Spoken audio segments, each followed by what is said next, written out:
General Bonaparte remained some days longer at Alexandria for the purpose of forming a military administration. He gave the command of the town to General Claver, who stood in need of repose to recover from his wound, and he organized a flotilla of ships of war and transports composed of the lightest and smallest vessels out of the ships of war taken up at escorts as Civitavecchia, as the Pope's 2 small galleys, a few brigs and gunboats which had, by his orders, been brought up to the town for this purpose. After embarking on board this little squadron, the ammunition and provisions of which the army might stand in need on commencing its operation, he ordered all the personnel of the army and the dismounted cavalry to be put on board.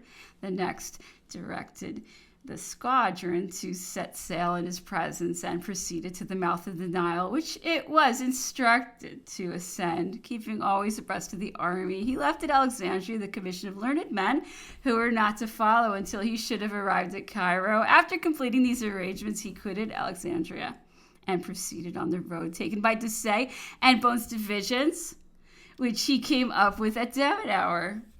I have said that these divisions left Alexandria overnight. We were marching in columns and at a slow pace to enable those who lagged behind to keep up with us. We had proceeded but a short distance when a very dark night overtook us. Our march was across a white surface of country, which cracked like snow under our feet. On tasting, it proved to be salt formed by the evaporation of the waters that stagnate in the plain at that time of inundation. The march was painful. We chiefly suffered from the want of water. The canal along which we proceeded being, as is well known, constructed in many pieces of artificial mounds of earth and dug out in others for the purpose of bringing the waters of the Nile to Alexandria. But it was so obstructed with mud, owing to its never having been repaired since the time of its construction, that it no longer received any water except at the period of the highest rise of the Nile. We therefore had only the water of the preceding year to quench our thirst with, and this water had settled in the mud at the bottom of the canal and had here and there formed into sinks covered with moss and the most disgusting insects. It was nevertheless drunk with avidity. In Egypt, it is the practice to travel on without any concern about a resting place for the night, each one who can afford it having with him his baggage and his tent. To those who cannot afford this luxury, the canopy of heaven is the only covering. Water is the only thing anxiously sought for.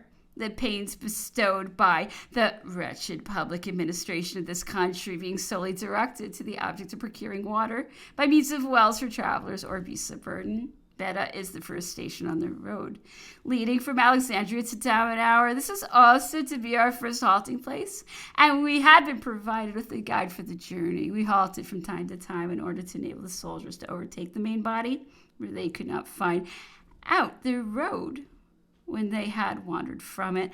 I was riding in advance with 15 mounted dragoons, but kept within call of the column. We had started at a late hour and marched the whole night to avoid the heat. At daybreak, we arrived at Beta, which is not a village but a well, 3 feet in diameter, without either cord or bucket, it being indispensable to come provided with them. This wretched spot has not a single tree to afford shelter from the sun, which in Egypt breaks out a few moments after daylight and shines until nightfall. On arriving at Beta, I found the well filled up with sand to its very mouth. It is impossible to describe our feelings of disappointment at the failure of this resource. My 15 dragoons gave way to a state of silent despair, which the solitude of the desert carried to its height and could only be compared to the stillness of the grave, the absence of any human being, and the non-arrival of our column, which had unexpectedly halted, were circumstances which filled me with apprehension. I feared I had lost my way when sharp and plaintive cries reached my ears. Some dragoons ran to the spot whence they issued, perceiving that they stopped close to a human being. I rode up to them. I beheld a tall blind woman whose eyes appeared to have been recently put out. She held a child at the breast who vainly endeavored to suck its milk. I ordered a dragoon to dismount and bring her to the well. She perceived by a natural instinct that she had reached the spot she was in quest of. She felt the edge of the well with her hands and feet, and upon discovering that it was filled with sand, she renewed her lamentations in spite of all her efforts to calm her. I discovered she was thirsty and had wine offered to her, of which we had a small quantity left out of the provision we had brought from the vessels. She drank it with avidity and ate of some biscuit which the dragoons put into her hands. We found it impossible to understand each other. I waited the arrival of General Desaix's column, which had made a short halt, and did not arrive until a quarter of an hour afterwards. This wretched woman, on recovering a little from her fright, placed her hands upon us, felt her clothes and the helmets and arms of our dragoons, and must have found that we were not the same men whom her eyes had last beheld. The column arrived. She was questioned by General Desaix's interpreter, and before replying to him, she asked if it were not angels sent from heaven to her relief. She told us that her husband, deceived by another of his wives, had entertained suspicions concerning the birth of his child, and reduced her to that state after leading her into the desert, where she had abandoned her at a distance from the cistern where she was in search of. When we fell in with her, she begged we would put her to death if we could not take her away with us. She was 24 years of age, and but for her tawny color, to which we were not accustomed, we should have considered her a beauty. Though engaged with this woman's adventures, we had not neglected the object of clearing out the cistern. It had been attended to since our arrival. The work took 4 hours before we could discover any water. The first that was drawn out was distributed in glasses to the men who suffered most from thirst. It had been found necessary to station a guard of officers round the well. We succeeded at last in overcoming this first means of defense resorted to by those who were to impede our invasion of Egypt. Preparations were made for resuming our march after leaving with the unfortunate woman some bottles of water and a provision of biscuit, and as it was impossible to bring her away, her adventure was written on a piece of paper which was tied to her dress. She was told that other men of our country would come up to her, and that if she remained at the same spot and showed the paper, they would take care of her. We continued our march, always starting at nightfall, and learned from the troops that passed the same place after we left it that the woman had been found dead near the cistern, as well as her child, both being covered with wounds. We inferred that the deed had been committed by the husband, who had witnessed from a place of concealment in the desert the assistance we had afforded her, and who had perpetrated the murder after our departure. Chapter 4. We had passed the whole day at Beta, where the small stock of provisions brought by each of us from the vessels had been nearly consumed, and whatever we beheld was calculated to create a feeling of despondency. Nevertheless, we resumed our march at sunset in the direction of Damanhour. The place at which we were to find water was called El Kafir. Halfway from Beta to Damanhour, we were annoyed during our march by the Arabs, the boldness and rapidity of whose excursions, carried to within 100 paces of the column, made forcible impression upon our soldiers. We had received orders not to fire, first because we had no other ammunition than what each soldier carried in his cartouche box and knapsack, and which was to suffice for the conquest of Egypt, unless a fresh supply could be provided. And in the next place, because if we had once engaged the Arabs, the firing would have been incessant and would have consumed time, which we could not spare from the march.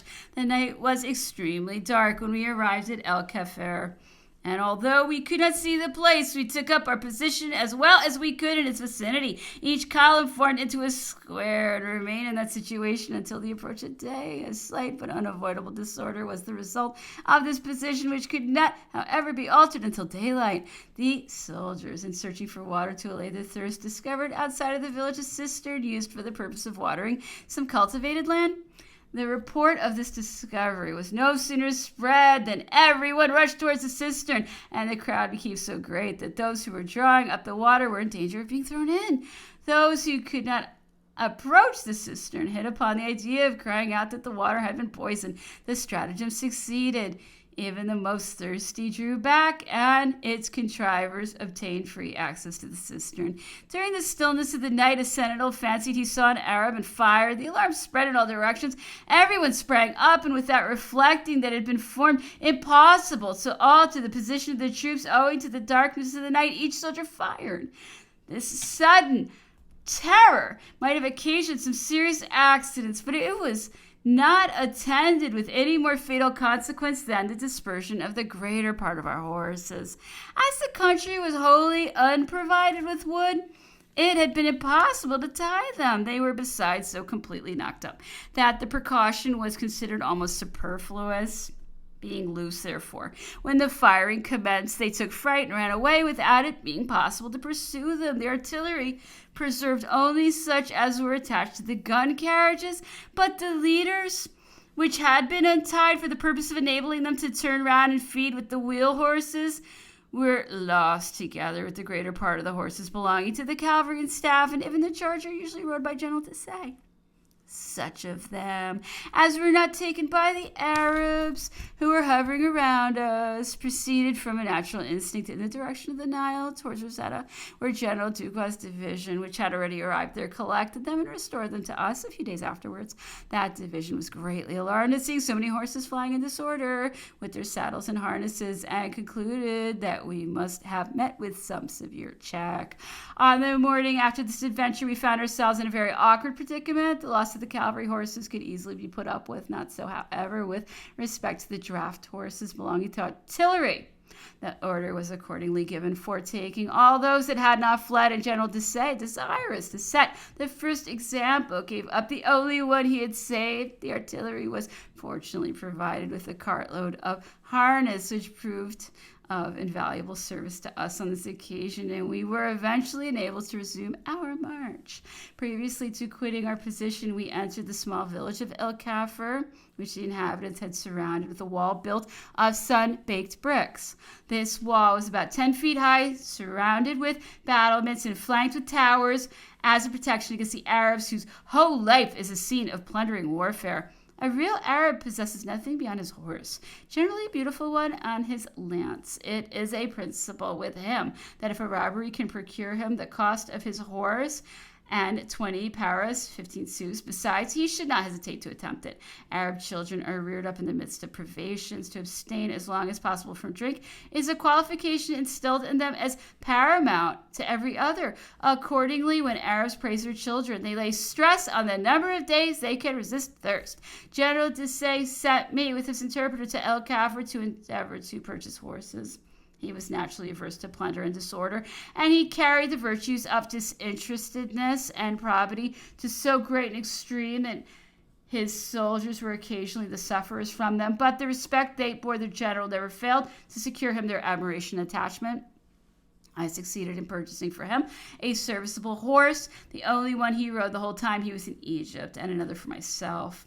When about to pay for the horses, which had been sold to me for 50 Spanish dollars each, the only coin known to the people, I found I had not any dollars, and endeavored, though in vain, to satisfy them respecting the value of French gold, of which I had plenty about me. In vain also I offered to double the price of their horses. I could not induce them to accept in payment a gold coin, which they were unacquainted, and was compelled to return to the division, change my gold for dollars amongst the officers, and go back to pay for my horses.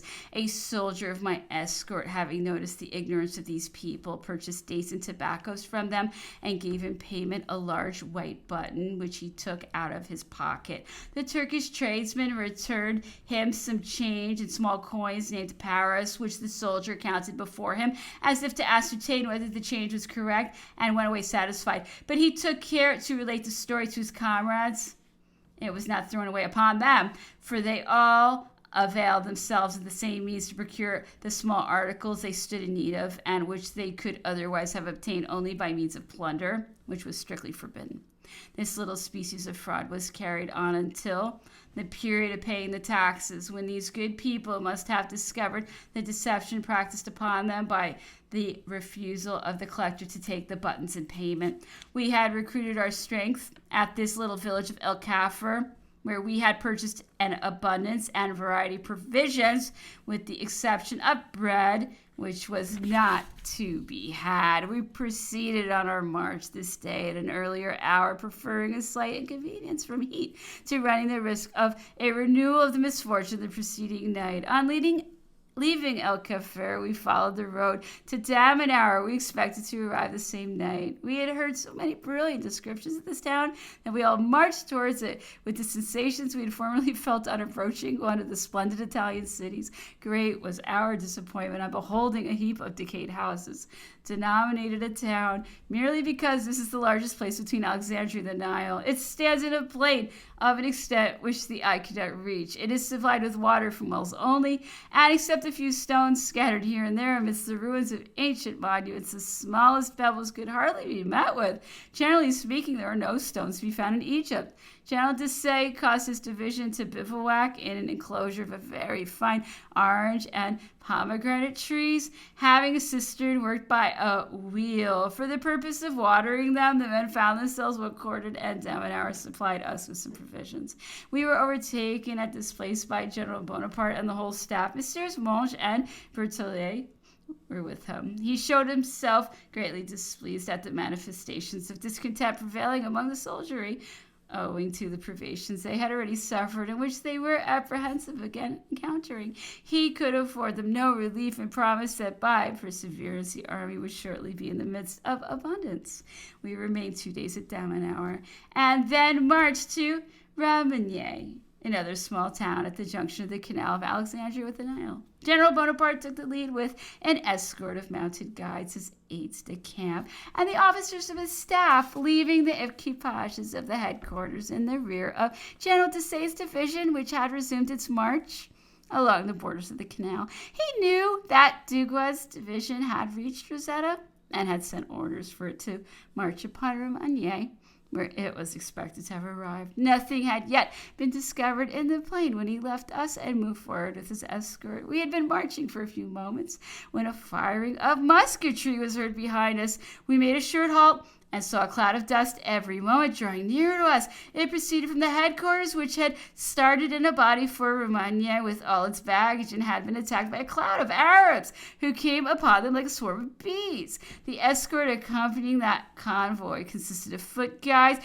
who were too weak to form into a square so as to protect the baggage, round which they kept constantly turning in order to drive off the Arabs who annoyed them and prevented their advance. This escort was fortunately provided with 2 8-pounders attached to the regiments of guys. Otherwise, it never could have joined us and must have been destroyed. We waited its arrival half an hour, and indeed, it was high time it should come up with us. We had no longer resumed our march, and we saw before us on the road to Romagné a considerable body of Mamelukes, the first we had yet met with. Their appearance gave us great uneasiness about the fate of General Bonaparte, whom we had seen at the same spot within the last hour with an escort not 1/4 of the number of the Mamelukes who were within sight of us. This was not the moment for clearing up conjectures, and we instantly halted. General Desaix formed his division into 2 strong close columns at a certain distance from each other, placed his artillery in front, all his camels and baggage in the center, and in the space intervening between both columns, the guys on foot with their 2 8-pounders closing the march. As soon as these movements were completed and instructions given that in the event of a charge the army should merely move in platoons either to the right or left and commence firing, we began our march. The Mamelukes made a feint upon us at the head and tail of the column, but a few cannon shots soon ridded us of their presence. We continued in this order of march as far as the Nile, where we arrived parched with thirst and oppressed by the heat of a still powerful sun. We no sooner saw the river than officers, soldiers, and all rushed into it, each regardless whether it was sufficiently shallow to afford security from danger, only sought to quench the ardency of this thirst and stooped to drink from the stream, the whole army thus presenting the appearance of a flock of sheep. No soldier had stopped to take off his knapsack or lay down his musket. We found ourselves on quitting the river in the midst of fields covered with a great variety of melons and other fruit, which soon made us forget the sufferings of the desert. The country assumes indeed a very different aspect on approaching the Nile. The aridity of the desert is there relieved by cheerful verdure. The most luxuriant vegetation presents itself to the eyes. Trees of which we had not had the slightest glimpse since we left Italy offered us their shade, the value of which can be duly appreciated by those only who have been marching through a desert. The Nile also is at our feet, the object so eagerly sought for by travelers exposed in the same desert to the rays of the burning sun. We were much gratified to learn that General Bonaparte had arrived in safety. He had not even met the corps of Mamelukes which had made the attack upon us.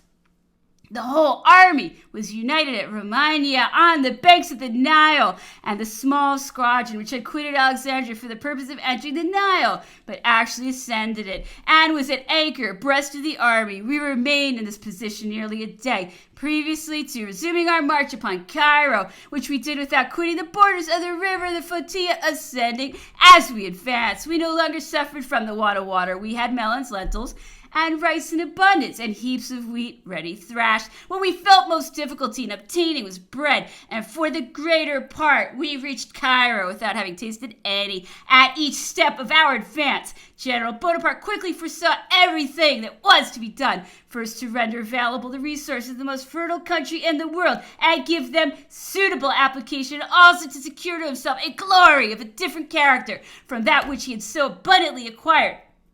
Previously to his arrival, it required but the genius of one man to regenerate Egypt and all the East, and that man should rather be a legislator than a conqueror.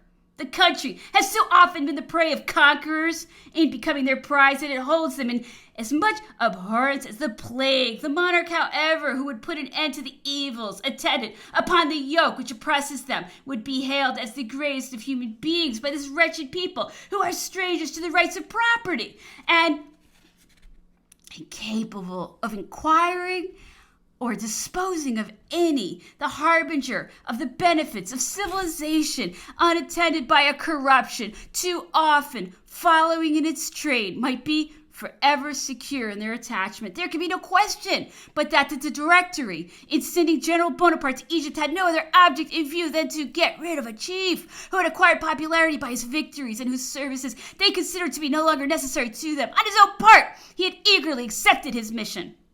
First, in order to be beyond the reach of a jealous government, and in the next place to gratify the praiseworthy ambition of restoring to that people their former renown and prosperity, he would perhaps have proclaimed himself their chief, no matter under what title. I have no doubt of this, from what he afterwards told me, but this was of little consequence as affecting the affairs of the rest of the world. Continuing his march towards Cairo, General Bonaparte had on his way a serious encounter with the Mamelukes at the village of Shabreza. According to the instructions he had laid down, each division of the army marched forward in squares, 6 men deep on each side. The artillery was at the angles, and in the center, the ammunition, the baggage, and the few mounted cavalry we left. This order of march protected us against all accidents, but retarded our already slow movements, because our cavalry, being already too inferior in its material and personnel to that of the Mamelukes, we could not unfortunately employ it in scouring the country before us. We therefore commenced our marching movement by forming into squares, the second square not advancing until the first had begun to form again for fear of danger, or else, when the first was in full march, if the great distance of the Mamelukes left us no ground for apprehension, we must occasionally have marched 4 or 5 leagues a day in this order, compelled to break our squares and form again. Each time we had to enter defile, a necessity which repeatedly occurred in the course of the day. These defiles were owing to the road being intersected by canals of irrigation which the water had not yet reached. They were all very broad and of considerable depth, and it was requisite therefore first to slope down the elevation on both sides, which was a work of time. One can hardly form an idea of the sufferings which the heat occasioned to the soldiers who were in the center of the square, from which all circulation of air was excluded, besides the difficulty that they had to breathe in consequence of the cloud of fine dust which hovered above their heads. We all suffered from a parching thirst. Several men died of it on the spot. The feeling of self-preservation was sufficient to convince the soldiers that they would have been exposed to be cut to pieces had they been allowed to return to quench the thirst in the Nile. But when the cistern, or a well worked by a wheel, was met with so much contrivance as to have it in the center of the square, we then halted, each one drank at his leisure, and our forward movement was then resumed. General Bonaparte had his tent pitched every night on the banks of the river in the midst of the enemy, and close to his small squadron whenever it was able to keep up with us. The 2 small galleys which General Desaix had brought from Civitavecchia had led the van, because vessels of small dimensions were in less danger of running aground in a river with which we were unacquainted and which we were navigating without a pilot. These vessels are well known to work their way in calm weather and against currents by means of their enormous oars, which are plied by the galley slaves put on board for that purpose. These wretched people are always sitting in a sitting attitude and fixed by chains and padlocks to their benches of hard labor from the first manning of the vessel until they are landed, so that if by any accident it should sink, they must inevitably perish. General Bonaparte, from the banks of the flotilla passing on its way, noticed the condition of these wretches. This was 2 days before the encounter at Chevreza. He immediately ordered the chains to be broken and the men to be set at liberty. It was on the next day but one, when the army was moving simultaneously forward, that we descried the army of the Mamluks as very want of order, together with their party-colored dresses and the splendid trappings of their horses, presented an imposing appearance. A flotilla, likewise, consisting of all kinds of vessels manned by Turks and Greeks, was descending the Nile to attack our small squadrons. They were already close to us when General Bonaparte ordered his army to halt for the purpose of forming it into 5 large squares, checker-wise, the left square resting upon the Nile and protecting the flotilla, the right square placed in the direction of the desert, and all 5 reciprocally flanking each other. The Mamelukes came and paraded their horses in our front, but fearing to attack, wheeled round our right in hopes of finding in the rear some vulnerable point. We fired a few guns, which were sufficient to rid us of them, especially when they found as little chance of success as that side as at the first they had explored. They made no further attempt on this day. On the river, the case was very different. The enemy's flotilla courageously bore down upon ours, attacked, and instantly boarded it in a position where it turned to the stream, and the elevation of the bank on our side prevented our affording it any assistance. They at first carried our 2 small galleys and cut off the heads of all their prisoners. The galley slaves, who had scarcely been 24 hours at liberty, had thrown themselves into the water with the remainder of the crews in order to reach the opposite bank. The other vessels were also endeavoring to escape, though still continuing to fight, and a very warm firing was kept up. General Bonaparte ordered the left division to move up the bank. A fire of musketry and grape shot soon compelled the assailants to give way and to abandon the 2 small galleys, which fell again into our possession. Our squadron continued to ascend the river and press closely upon the flotilla of the Mamelukes. This engagement, however trifling, had been kept up with great spirit. The enemy's flotilla retreated to Cairo on the following night and must have been burned by order of the Beys, for it never more made its appearance. The army continued its march the same day, following the course of the river, and 2 or 3 days afterwards we fought exactly in front of Cairo, the celebrated Battle of the Pyramids. The army arrived in 5 grand squares, each composed of a division.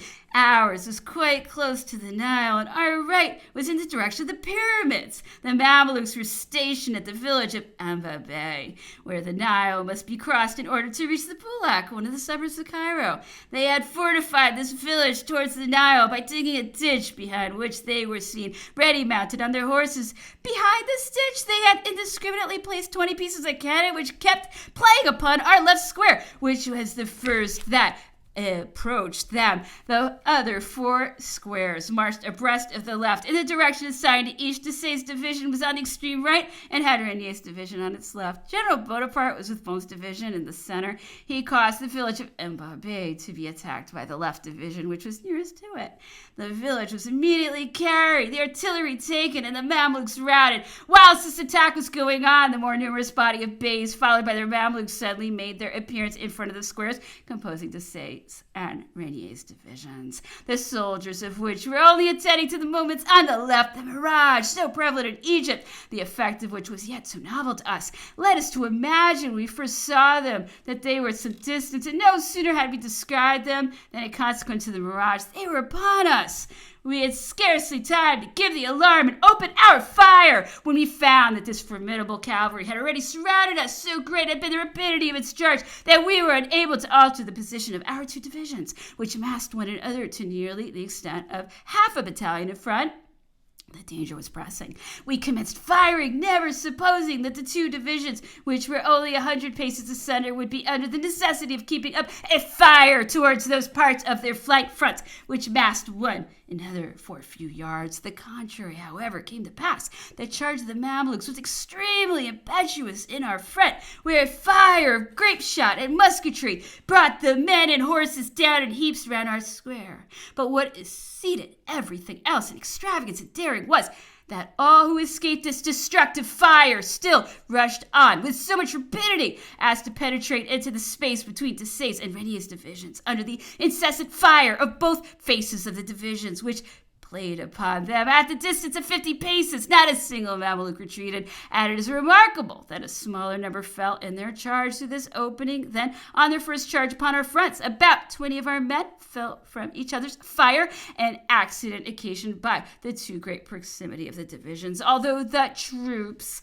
that were in Egypt had been long inured to danger and familiarized with all the chances of an encounter. Everyone presented at the Battle of Pyramids must acknowledge, if he be sincere, that the charge of those 10,000 Mamelukes was most awful, and that there was reason at one moment to apprehend their breaking through our formidable squares, rushing as they did upon us with a confidence which enforced a sullen silence in our ranks, interrupted only by the word of command of the chiefs. It seemed as if we must inevitably be trampled in an instant under the feet of this cavalry of Mamelukes, who were all mounted upon the splendid chargers, richly caparisoned with gold and silver trappings, covered with draperies of all colors, and waving scarfs, and who were bearing down upon us a full gallop, rendering the air with their cries. The whole character of this imposing sight had filled the breasts of our soldiers with the sentiment to which they had hitherto been strangers, and made them attentive to the word of command. Accordingly, the order was no longer given to fire than it was executed with a quickness and precision far exceeding what is exhibited in an exercise or upon parade. No field of battle had ever displayed a similar spectacle to the eye of two contending parties who then met for the first time. The action decided the fate of Egypt, and it was the last effort of the Beys as a unified body to dispute our conquest of the country.